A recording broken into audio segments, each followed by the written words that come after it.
बिस्मिल्लाहिर्रहमानिर्रहीम। बच्चों welcome to my channel.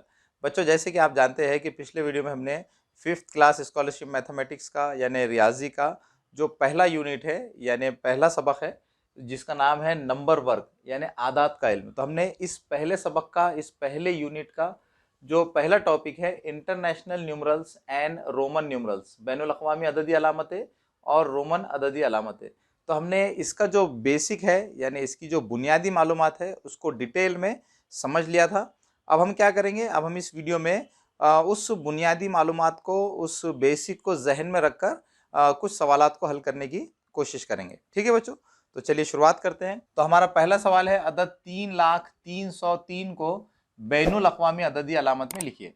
ठीक है बच्चों, हमको क्या करना है बच्चों, ये जो एक अदद जो लफ्ज़ों में यहाँ पर लिखा गया है 3,03,103, तो इस अदद को हमको बैनुल अक़वामी अददी अलामतों का इस्तेमाल करके लिखना है। बैनुल अक़वामी अददी अलामतें यानी बच्चों अंग्रेज़ी के जो हिंसे होते हैं, अंग्रेजी के जो हिंसे होते हैं, तो उन अंग्रेज़ी के हिंसों को हम क्या कहते हैं, बैनुल अक़वामी अददी अलामतें। तो हमको क्या करना है, 3,03,103 को बैनुल अक़वामी अददी अलामतें यानी अंग्रेज़ी हिंसी अलामतों का इस्तेमाल करके हमको 3,03,103 को लिखना है। तो यहाँ पर बच्चों 4 ऑप्शंस दिए गए हैं। आपके एग्जाम में भी पेपर में आपको इस तरह से 4 ऑप्शंस दिए जाएंगे। तो अब आपको ये पहचानना है कि इन 4 ऑप्शंस में से करेक्ट ऑप्शन यानी सही मुतबादिल कौन सा है।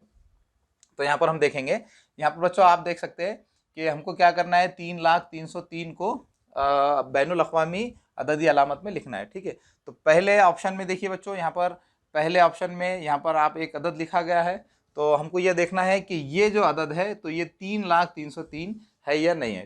तो ये चेक करने के लिए बच्चों हम क्या करेंगे, इस अदद में जो हिंसे है उनके जो मकाम है उनको देखेंगे। बच्चों आप 5वीं जमात में 7 हिंसी अदद में जो हिंसों के मकामात होते हैं उन मकामात से अच्छी तरह से वाकिफ़ है। तो यहाँ पर हम क्या करेंगे, इस अदद में देखेंगे कि इस अदद में जो हिंसे है उनके मकाम कौन कौन से। ठीक है, तो ये जो सीधे हाथ की तरफ से जो सबसे पहला जो हिंसा है वो इकाई की जगह पर होता है। फिर दूसरा हिंसा ये दहाई की जगह पर है, ये सैकड़े की जगह पर है, और ये हज़ार की जगह पर है, और ये 10,000 की जगह पर है। तो इस तरह से बच्चों ये जो नंबर होगा, ये जो अदद होगा, ये होगा 30,303। ठीक है बच्चों, तो इस तरह से ये जो पहला ऑप्शन है तो ये पहला ऑप्शन 3,03,103 नहीं हो सकता। इसी तरह से अगर आप दूसरे ऑप्शन को देखेंगे तो दूसरे ऑप्शन में जो अदद दिया गया है तो हमको ये चेक करना है कि वो अदद 3,03,103 है या नहीं है। तो इसके लिए हम क्या करेंगे, इस अदद में जो हिंसे हैं उनके मकामात को देखेंगे। तो ये इकाई की जगह पर है, ये दहाई की जगह पर है, ये सैकड़े की जगह पर है, और ये हज़ार की जगह पर है, और ये 10,000 की जगह पर है।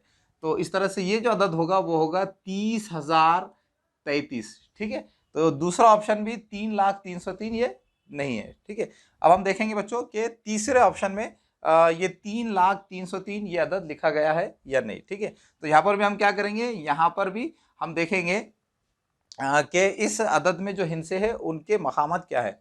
तो ये इकाई की जगह पर है, ये दहाई, ये सैकड़ा, ये हज़ार, ये 10,000, और ये जो 3 है ये है लाख की जगह पर। तो इस तरह से बच्चों ये जो अदद होगा, ये अदद क्या होगा, 3,03,103, 3,03,103। तो इस तरह से हमारा तीसरे ऑप्शन में 3,03,103 ये अदद हमको नजर आ रहा है। और चौथे ऑप्शन में क्या है बच्चों, चौथे ऑप्शन में जो अदद है वो क्या है, यहाँ पर देखिए ये इकाई, दहाई, सैकड़ा, हज़ार, 10,000, लाख। तो ये जो अदद है चौथे ऑप्शन में वो है 3,33,000। यहाँ पर देखिए बच्चों, यहाँ पर 033 नजर आ रहा है। 033 का मतलब है 33। तो ये चौथे ऑप्शन में जो अदद है वो है 3,33,000। तो इस तरह से हमारा जो करेक्ट ऑप्शन होगा, करेक्ट ऑप्शन होगा तीसरे ऑप्शन में ये है 3,03,103। तो इस तरह से ये जो तीसरा ऑप्शन है, ये तीसरा ऑप्शन हमारा करेक्ट ऑप्शन होगा। बच्चों एग्जाम में आपको इस तरह से क्वेश्चन दिया जाएगा, उसमें 4 ऑप्शंस दिए जाएंगे, 4 मुतबादिलात आपको दिए जाएंगे, और उनमें से आपको एक करेक्ट आंसर को पहचानना होगा। ठीक है, और उस आंसर को लिखने के लिए आपको इस तरह से यहाँ पर ये 4 सर्कल्स दिए जाएंगे, 1, 2, 3 एंड 4।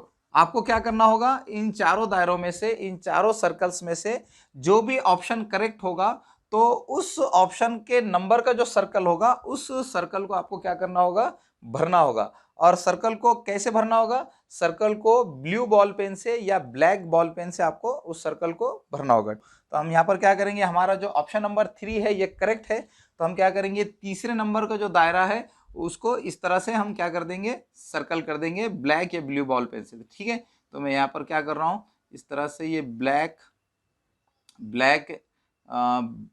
ब्लैक कलर से मैं इसको क्या कर रहा हूँ, इसको इस तरह भर दे रहा हूँ। ठीक है बच्चों, तो एग्जाम में आपको इस तरह से क्या करना होगा, आपको ब्लू बॉल पेन या ब्लैक बॉल पेन से आपको जो भी ऑप्शन करेक्ट होगा उस नंबर के सर्कल को इस तरह से आपको डार्क करना होगा, उसको इस तरह से भरना होगा। तो इस तरह से ये हमारा पहला क्वेश्चन हो गया। अब दूसरा क्वेश्चन क्या है बच्चों, दूसरे क्वेश्चन में वो कह रहे हैं कि 500 इस अदद को रोमन हिंसी अदद में किस तरह लिखा जाता है। आपको क्या करना है, यहाँ पर ये चेक करना है कि 500 को 500 को रोमन आदाद में किस तरह से लिखते हैं। बच्चों जैसे कि आप जानते हैं कि पिछले वीडियो में मैंने आपको डिटेल में समझा दिया था कि रोमन आदाद लिखने के लिए जो हम अलामतें इस्तेमाल करते हैं उन अलामत में किस अलामत का क्या मतलब होता है। ठीक है बच्चों, तो बच्चों आपको याद होगा यहाँ पर 500 को रोमन आदाद में वो लिखने के लिए कह रहे हैं, तो हमारे पास ये 4 ऑप्शन है। ऑप्शन नंबर 1 में एल है, एल का मतलब आप जानते हैं, एल का मतलब 50 होता है, 50 होता है। दूसरा ऑप्शन सी है, और सी का मतलब भी आप जानते हैं कि सी का मतलब क्या होता है बच्चों, सी का मतलब होता है 100। ठीक है, तो एल का क्या मतलब होता है, एल का मतलब होता है 50 और सी का मतलब होता है 100। और डी का क्या मतलब होता है बच्चों, डी का मतलब 500 होता है। डी का मतलब क्या होता है बच्चों, 500 यानी 500। और एम का क्या मतलब होता है, एम का मतलब होता है 1000, 1000। ठीक है बच्चों, तो इस तरह से हमारा करेक्ट ऑप्शन कौन सा है बच्चों, करेक्ट ऑप्शन हमारा है तीसरा। तो इस तरह से ये जो तीसरा ऑप्शन है, तीसरा ऑप्शन ये करेक्ट होगा। तो इस तरह से बच्चों हमारा ये सेकंड क्वेश्चन भी कंप्लीट हो गया है। अब हम देखेंगे तीसरे सवाल में वो क्या कह रहे हैं। तीसरा सवाल है अदद 69,83,514 को बैनुल अक़वामी अलामत में डैश लिखते हैं। यानी वो ये कह रहे हैं कि 69,83,514 ये जो अदद है, इस अदद को हम बैनुल अक़वामी यानी अंग्रेजी हिंसों को इस्तेमाल करके किस तरह से लिख सकते हैं। तो बच्चों यहाँ पर 4 ऑप्शंस दिए गए हैं, और आप यहाँ पर देख सकते हैं कि ये जो अदद है, इस अदद को उर्दू अददी अलामतों को इस्तेमाल करके लिखा गया है, और हमको क्या करना है, इस अदद को अंग्रेजी हिंसों का इस्तेमाल करके यानी बैनुल अक़वामी अददी अलामतों का इस्तेमाल करके यहाँ पर उसको लिखना है। तो बच्चों यहाँ पर ये 4 ऑप्शंस दिए गए हैं, हमको चेक करना है कि इस अदद को बैनुल अक़वामी अददी अलामत में किस ऑप्शन में लिखा गया है। ठीक है, तो ऑप्शन नंबर 1 हम देखेंगे। ऑप्शन नंबर 1 में आप देख सकते हैं कि यहाँ पर ये जो 69,83,514 ये जो अदद है, तो यहाँ पर उसको इस तरह से लिखा गया है। लेकिन यहाँ पर आप गौर से अगर देखें तो आपको पता चलेगा कि यहाँ पर बैनुल अक़वामी अददी अलामतों का भी इस्तेमाल किया गया है और उर्दू अददी अलामतों का भी इस्तेमाल किया गया है। यहाँ पर 3 को उर्दू अददी अलामत का इस्तेमाल करके लिखा गया है, और बकिया जो हिंसे है, बकिया जो डिजिट्स है, तो उनको अंग्रेजी अददी अलामतों का इस्तेमाल करके लिखा गया है। ठीक है बच्चों, इसी तरह से दूसरे ऑप्शन में भी अगर आप गौर से देखें तो यहाँ पर भी इस अदद को यहाँ पर उर्दू अददी अलामतों का भी इस्तेमाल किया गया है और अंग्रेजी अददी अलामतों का भी इस्तेमाल करके लिखा गया है। तो इस तरह से हमारा ये दूसरा ऑप्शन भी नहीं होगा, क्योंकि वो क्या करे, इस अदद को अंग्रेजी यानी बैनुल अक़वामी अददी अलामतों का इस्तेमाल करके लिखिए। ठीक है, तीसरे ऑप्शन में अगर आप देखेंगे तो तीसरे ऑप्शन में अगर आप देखें तो आपको पता चलेगा कि इस अदद को यहाँ पर तमाम अंग्रेजी अददी अलामतों का इस्तेमाल करके लिखा गया है। तो इस तरह से हम यहाँ पर ये कह सकते हैं कि हमारा जो ऑप्शन नंबर 3 है ये करेक्ट ऑप्शन है। इसी तरह से बच्चों अगर आप ऑप्शन नंबर 4 को देखें तो यहाँ पर भी आपको नजर आएगा कि इस अदद को बैनुल अक़वामी अददी अलामतों का और उर्दू अलामत का इस्तेमाल करके लिखा गया है। तो इस तरह से ये ऑप्शन नंबर 4 भी हमारा ये ऑप्शन करेक्ट नहीं होगा। ठीक है, लेकिन बच्चों ऑप्शन नंबर 3 ही एक ऐसा ऑप्शन है जिसमें इस अदद को बैनुल अक़वामी अददी अलामतों का इस्तेमाल करके लिखा गया है। तो इस तरह से हम कह सकते हैं कि ऑप्शन नंबर 3 ये करेक्ट ऑप्शन है। ठीक है बच्चों, तो इस तरह से हमारा ये तीसरा क्वेश्चन भी कंप्लीट हो गया। अब बच्चों हम क्वेश्चन नंबर 4 को हल करेंगे। ठीक है, तो क्वेश्चन नंबर 4 में वो क्या कह रहे हैं, अदद 1,02,759 को उर्दू अददी अलामत में डैश लिखते हैं। यानी यहाँ पर वो ये कह रहे हैं कि 1,02,759 यानी 1,02,759 को उर्दू अददी अलामतों में किस तरह से लिखते हैं ये हमको यहाँ पर इन चार ऑप्शंस में से पहचानना है। बच्चों ये जो अदद है इस अदद को आप देख सकते हैं कि अंग्रेजी जो अददी अलामतें हैं यानी बैनुल अक़वामी जो अददी अलामतें हैं उनका इस्तेमाल करके इस अदद को लिखा गया है। और हमको वो क्या कह रहे हैं, वो हमको ये कह रहे हैं कि इस अदद को उर्दू अददी अलामतों का इस्तेमाल करके लिखिए। ठीक है, तो हम ऑप्शंस में देखेंगे कि इस अदद को उर्दू अददी अलामतों का इस्तेमाल करके कहाँ लिखा गया है। ठीक है, ऑप्शन नंबर 1 को अगर आप गौर से देखेंगे तो यहाँ पर इस अदद को अंग्रेजी अददी अलामतों का ही इस्तेमाल करके लिखा गया है। इसी तरह से अगर आप ऑप्शन नंबर 2 में देखेंगे तो ऑप्शन नंबर 2 में इस अदद को एक उर्दू अददी अलामत और बकिया जो है तो बैनुल अक़वामी अददी अलामतों का इस्तेमाल करके लिखा गया है। तो इस तरह से दूसरा ऑप्शन भी ये करेक्ट ऑप्शन नहीं होगा। अब हम तीसरे ऑप्शन को देखेंगे। तीसरे ऑप्शन में यहाँ पर इस अदद को उर्दू अददी अलामतें और अंग्रेजी अददी अलामतें यानी बैनुल अक़वामी अददी अलामतों का इस्तेमाल करके लिखा गया है, इसलिए ऑप्शन नंबर 3 भी ये करेक्ट नहीं होगा। अब बच्चों ऑप्शन नंबर 4 को देखेंगे तो ऑप्शन नंबर 4 में आप देख सकते हैं कि ऑप्शन नंबर 4 में इस अदद को तमाम उर्दू अददी अलामतों का इस्तेमाल करके लिखा गया है। यहाँ पर 1 की जगह पर ये उर्दू अलामत इस्तेमाल की गई है, यहाँ 0 की जगह पर यहाँ उर्दू अलामत इस्तेमाल की गई है, 2 की जगह पर उर्दू अलामत है, 7 की जगह उर्दू अलामत है, 5 की जगह उर्दू अलामत है, 9 की जगह पर भी यहाँ पर उर्दू अलामत का इस्तेमाल किया गया है। तो इस तरह से यहाँ पर हम ये कह सकते हैं कि हमारा ऑप्शन नंबर 4 ये क्या है, करेक्ट ऑप्शन है। बच्चों मुझे उम्मीद है कि आपको इन सवालात को किस तरह से हल किया जाता है, किस तरह सॉल्व किया जाता है, ये अच्छी तरह से समझ में आ रहा होगा। तो चलिए बच्चों हम और कुछ सवालात को हल कर लेते हैं। हमारा 5वां सवाल है, जावेद ने 1.25 लाख रुपए की मोटरसाइकिल खरीदी, इस रकम को बैनुल अक़वामी अददी अलामत में लिखिए। वो यहाँ पर ये कह रहे हैं कि जावेद नाम का एक शख्स है, उसने 1.25 लाख रुपए की एक मोटरसाइकिल खरीदी है। तो ये जो 1.25 लाख रुपए है तो 1.25 लाख रुपए इस रकम को वो कह रहे हैं कि बैनुल अक़वामी अददी अलामत में लिखिए। ठीक है, यहाँ पर बच्चों 4 ऑप्शंस दिए गए हैं, हमको पहचानना है कि इन 4 ऑप्शंस में 1.25 लाख रुपए कौन सी रकम है। ठीक है, तो यहाँ पर हम क्या करेंगे, ये जो 1.25 लाख रुपए ये लफ्ज़ों में यहाँ पर लिखा गया है तो हमको क्या करना होगा, उसको बैनुल अक़वामी अददी अलामतों में लिखना होगा। तो पहले हम क्या करेंगे, इसको यहाँ पर इस तरह से लिख लेंगे 1.25 लाख। 1.25 लाख का क्या मतलब होता है बच्चों, 1.25 लाख का मतलब होता है 1 लाख, 1 लाख और 1.25 लाख। ठीक है, 1 लाख और 1.25 लाख को अगर हम मिला दे तो क्या बन जाएगा, 1.25 लाख। तो अब हम क्या करेंगे बच्चों, अब हम ये जो 1 लाख है तो 1 लाख को हम बैनुल अक़वामी जो हिंसी अलामतें हैं उनका इस्तेमाल करके लिखेंगे। तो 1 लाख को किस तरह से लिखा जाता है बच्चों, 1 पर अगर हम 5 सिफर को लिख दें, अगर 1 पर 5 सिफर को लिख दें तो क्या बन जाएगा, वो 1 लाख। ठीक है, अब बच्चों हमको समझना है 1.25 लाख किसको कहते हैं।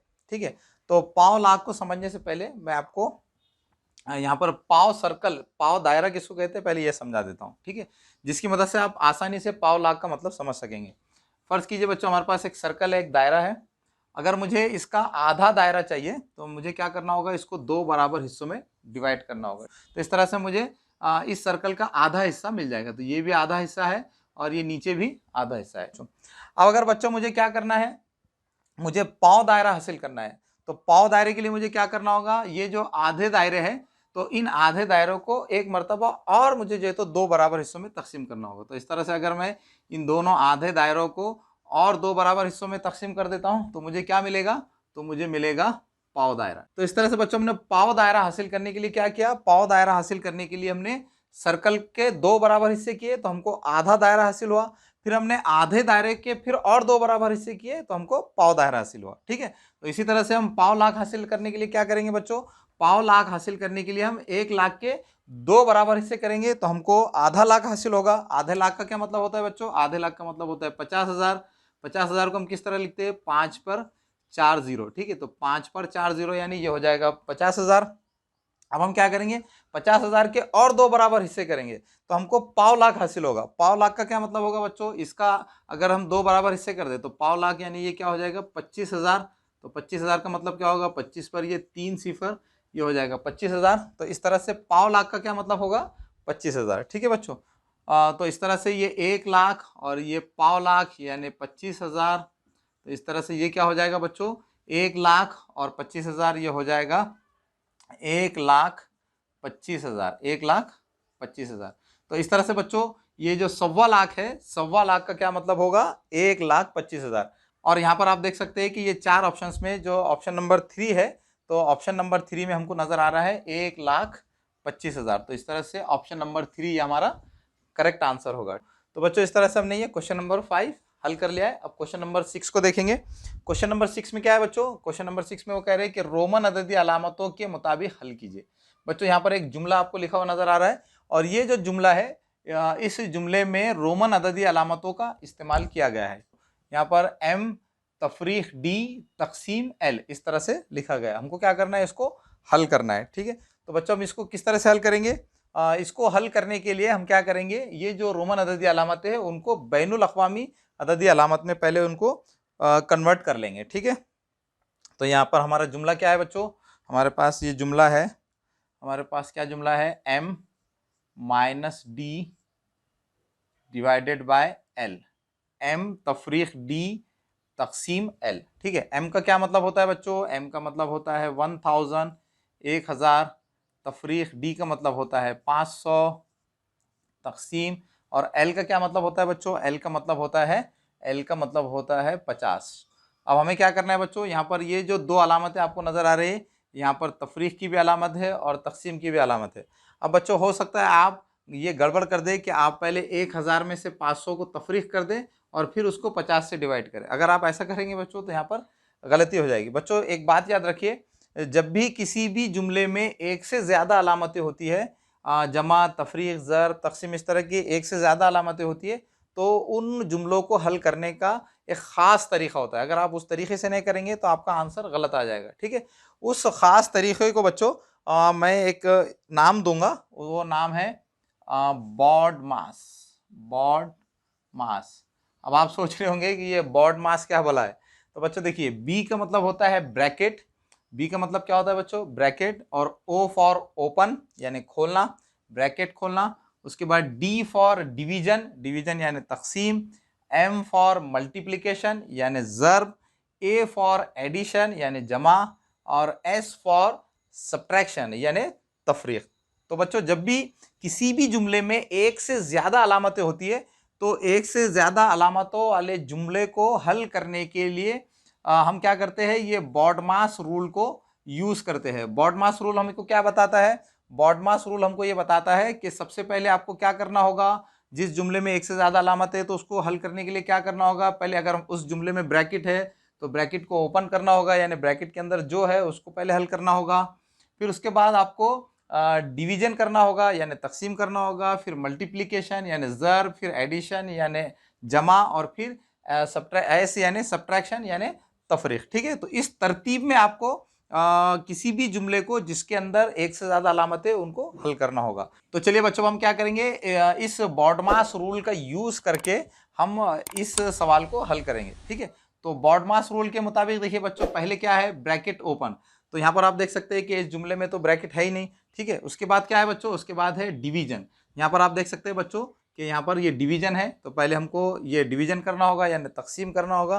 तकसीम किसको करना है बच्चों, तकसीम हमको 500 को 50 से तकसीम करना है। ठीक है, तो पहले हम 500 को 50 से तकसीम करेंगे, और ये 1000 को हम जैसे के वैसे लिखेंगे। तो हम यहाँ पर क्या करेंगे, यहाँ पर ये 1000 को जैसे के वैसे लिख देंगे, ये तफरीक की अलामत भी वैसी आ जाएगी। अब यहाँ हमको क्या करना है, 500 को 50 से तकसीम करना है। ठीक है, तो 500 को 50 से किस तरह से तकसीम कर सकते हैं बच्चों, तकसीम करना तो आपको आता ही है। 500 को अगर हम 50 से तकसीम करें तो क्या आंसर आएगा, 500 को 50 से तकसीम करने के लिए हमको ये 50 का टेबल, 50 का पहाड़ा आना चाहिए। 50 का पहाड़ा तो बहुत आसान है बच्चों, आप इससे बहुत आसानी से कर सकते हैं।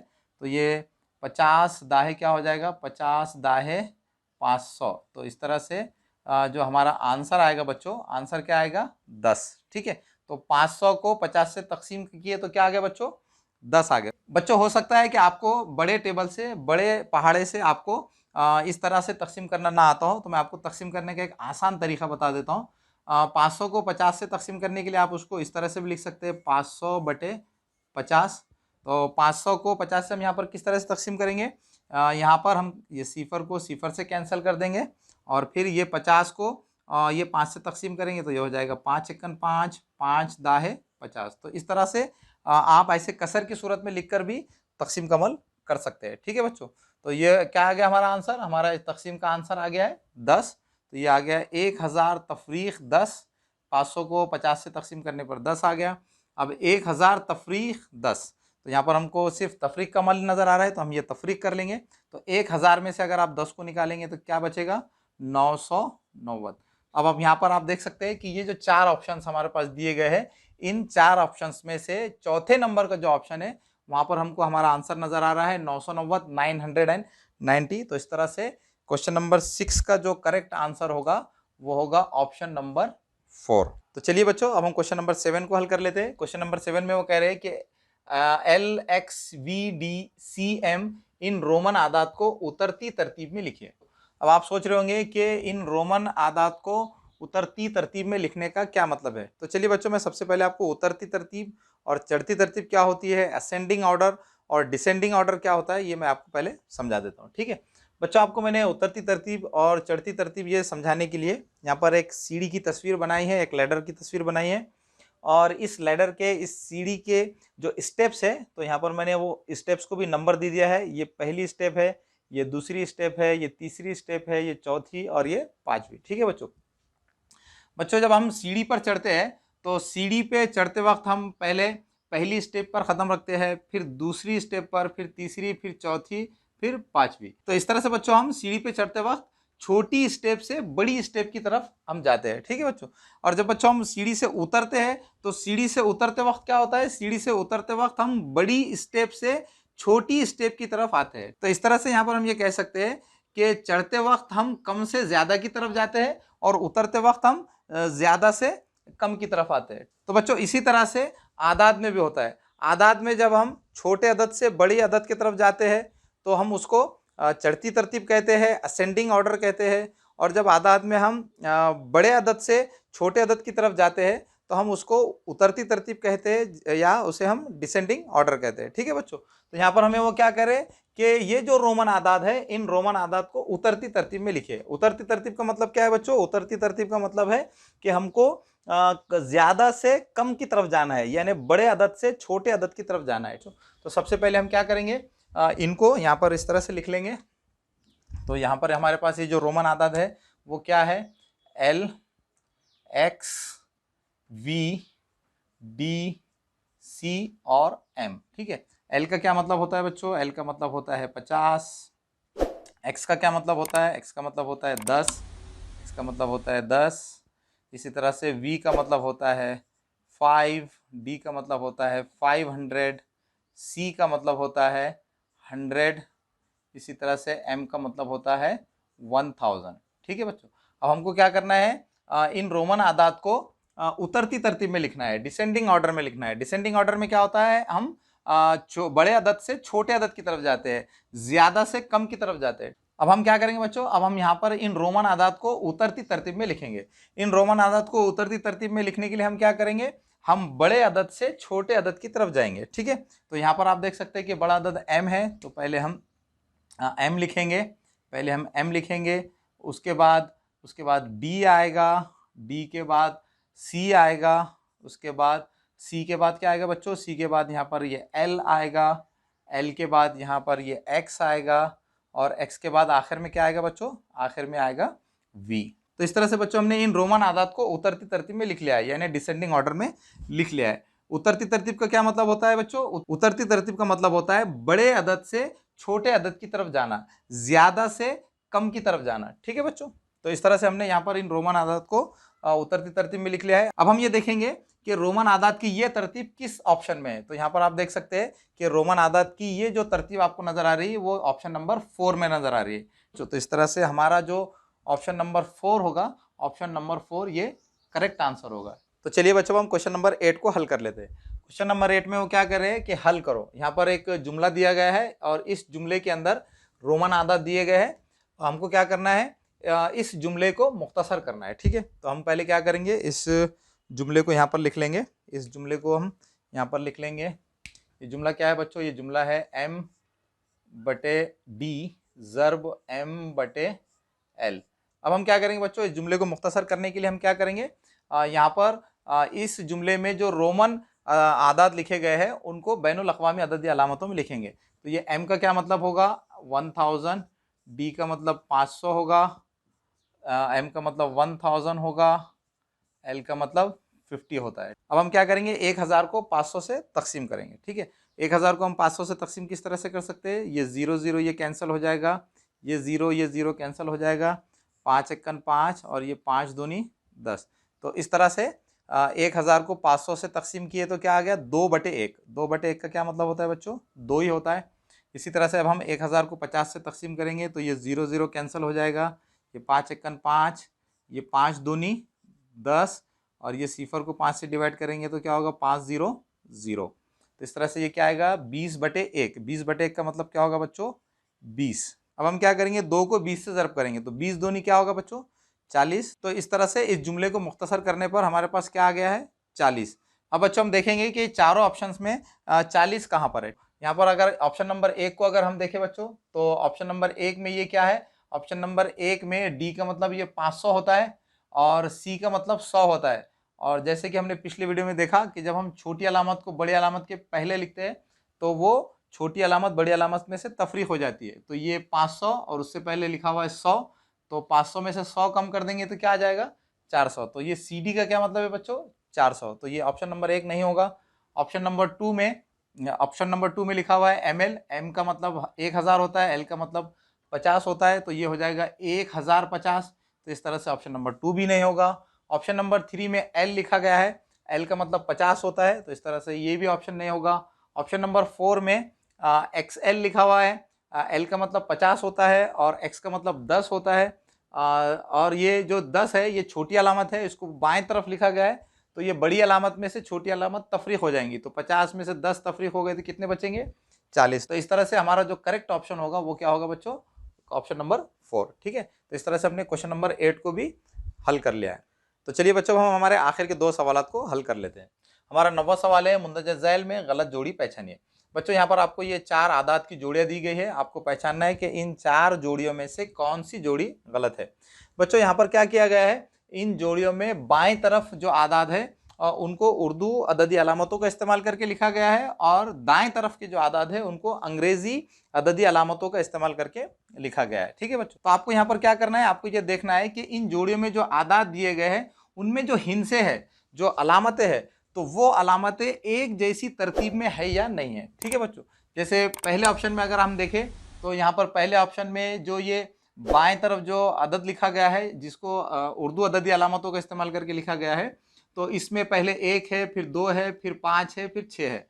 और इसी तरह से हमको ये देखना है कि ये जो दाएं तरफ जो अदद है तो इस अदद में जो हिंसे है तो वो इसी तरतीब में है या नहीं है। ठीक है बच्चों, देखिए यहाँ पर क्या है, 1 है, लेकिन यहाँ पर आप देख सकते हैं कि शुरू में यहाँ पर 2 आ गया है, उसके बाद यहाँ पर 2 है तो यहाँ पर क्या आ गया, 5 आ गया। तो इस तरह से यहाँ पर हम ये कह सकते हैं कि ये जो पहली जोड़ी है तो पहली जोड़ी में जो हिंसे है तो हिंसों की जो तरतीब है वो तरतीब एक जैसी नहीं है। तो इस तरह हम यहाँ पर ये कह सकते हैं कि ये जो जोड़ी है ये जोड़ी क्या है बच्चों, गलत है। तो इस तरह से हमारा जो जवाब होगा वो जवाब क्या होगा, ऑप्शन नंबर 1। बच्चों आप ऑप्शन नंबर 2, 3 और 4 में देख सकते हैं कि ऑप्शन नंबर 2, 3, 4 में दोनों तरफ जो आदात लिखे गए हैं तो उनमें जो हिंसे है, जो अलामतें हैं, उनकी तरतीब एक जैसी है। यहाँ पर आप देख सकते हैं कि पहले यहाँ 3 है तो यहाँ पर भी 3 है, इसी तरह से यहाँ 4 है तो यहाँ पर भी 4 है, उसके बाद 8 है तो यहाँ पर भी 8 है, यहाँ 6 है तो यहाँ पर भी 6 है। इसी तरह से तीसरे और चौथे ऑप्शन में भी आप देखेंगे तो तीसरी जोड़ी और चौथी जोड़ी में भी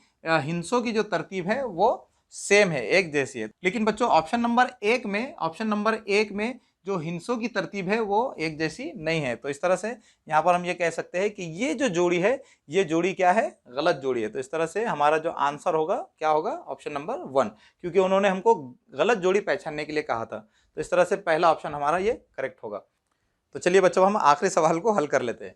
हमारा आखिरी सवाल है, हल करो। यहाँ पर बच्चों हमको एक जुमला दिया गया है और इस जुमले में रोमन आदाद दिए गए और वो ये कह रहे हैं कि इस जुमले को हल कीजिए यानी मुख्तसर कीजिए। तो पहले हम क्या करेंगे, इस जुमले को नीचे लिख लेंगे। तो ये जुमला है M/L ज़र्ब B तफरीक C/XL। ठीक है, अब हम क्या करेंगे बच्चों, इसको मुख्तसर करने के लिए इसमें जो रोमन आदाद है उनको बैनुल अक़वामी अददी अलामतों में लिख लेंगे। M का क्या मतलब होता है, M का मतलब होता है 1000, L का मतलब होता है 50, ज़र्ब D का मतलब होता है 500 तफरीक, सी का मतलब होता है 100, और एक्सेल का क्या मतलब होता है बच्चों? एक्सेल का मतलब होता है 40।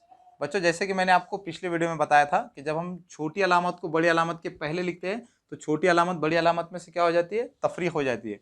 एल का मतलब 50 होता है, उससे पहले एक्स को लिखा गया है, एक्स का मतलब 10 होता है, तो 50 में से 10 कम हो जाएंगे, तफरीक हो जाएंगे, तो क्या आ जाएगा? 40। तो एक्सेल का मतलब क्या होगा?